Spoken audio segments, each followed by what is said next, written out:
We are joined today with a special guest, a journalist from New York whose Twitter post went viral. It captioned, "New York citizens that choose not to vote because of laziness are utterly incompetent.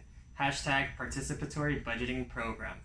So tell us what brought you to post such a bold statement that got the attention of 2 million internet users, and what is this participatory budgeting program? I want to educate the public on how crucial it is to fully exercise the rights given under a democratic society. I understand that many simply just don't know how it works, but there are programs to help reduce this ongoing issue. The New York City Council graciously includes a multi-million-dollar budget that allows community members like ourselves to decide how and where we'd like to allocate money to help improve our community. The process begins with ordinary citizens brainstorming ideas that could be seen as an improvement to the lives of those residing within our community. Although anyone, and I mean anyone from any background, is allowed to propose an idea, there are restrictions. The District Council only funds ideas for capital projects. The acceptance and rejection of an idea can be easily understood if seen as a business. If we were to assume proposed ideas as company purchases, then only those that serve long-term benefits are accepted and those that are to improve the day-to-day operations are rejected. For instance, on the topic of housing, ideas like building a wheelchair-accessible ramp or weatherization of public housing are qualified, but allocating money and hiring security staff for housing would not, as it falls on as an expense. That being said, once an idea is formed under the guidelines, they can be submitted onto the New York City Council Participatory Budgeting website. From there, one can view all the ideas that are potentials for funding. Ideas are then handed off to budget delegates, who are ordinary citizens that volunteer their personal time to work closely with city agencies to actively bring your ideas into reality. Once ballots are put forth for the most beneficial proposals, the community is asked freely to vote for projects they believe are in the best interest of bettering the quality of life around them. Projects that simply receive the most votes are the ones that get funded. This process follows very closely to the structure of a democratic election. Wow, that is fascinating. I did not know New York had a budget like that, let alone having citizens in full control. Please tell us more about this program, in particular, how you mentioned that it operates like a democratic election. Yes, indeed. I would like to first address a process called citizenship learning.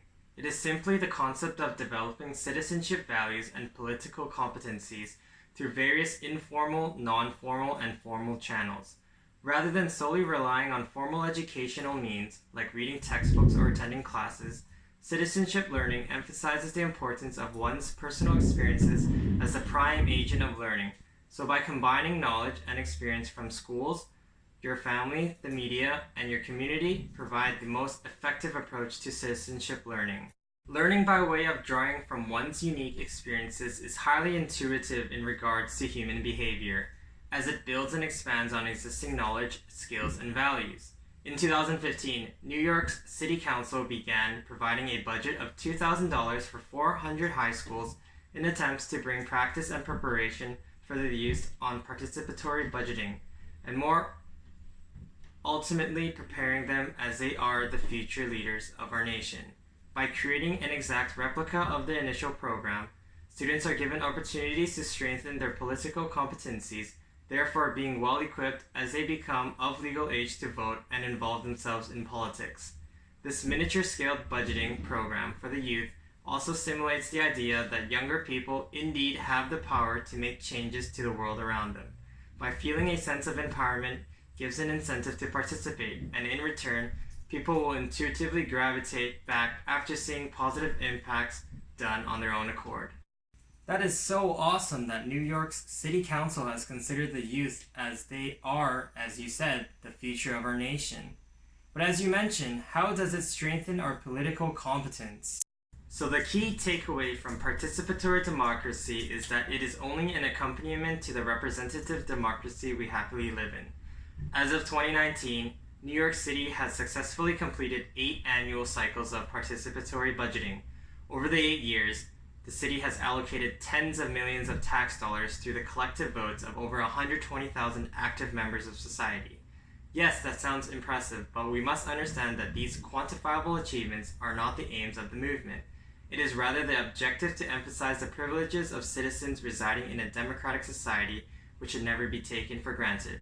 Stressing the importance of citizens being able to make changes based on their own personal thoughts and opinions exhibits great insight on how the government themselves make decisions.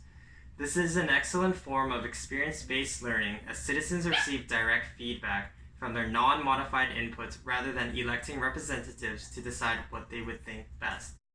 By giving more opportunities to practice the rights and benefits under a democratic governing system, citizenship learning can be classified as a precursor to fully understanding the proper practice of participatory democracy. Citizens must first hold the basic knowledge, skills, and values of democratic processes. That's where these programs come into play. The more we have and know, we as humans instinctively become more active and involved. Because we are not born with a democratic mindset, nor equipped with an innate awareness of our citizen rights and responsibilities, we need to use the environment around us to extract the critical knowledge, values, skills, and attitudes. And from there, we choose the beliefs we'd like to support that shape our lifestyle. This is what makes citizenship learning such an effective tool in relation to the ins and outs of democracy.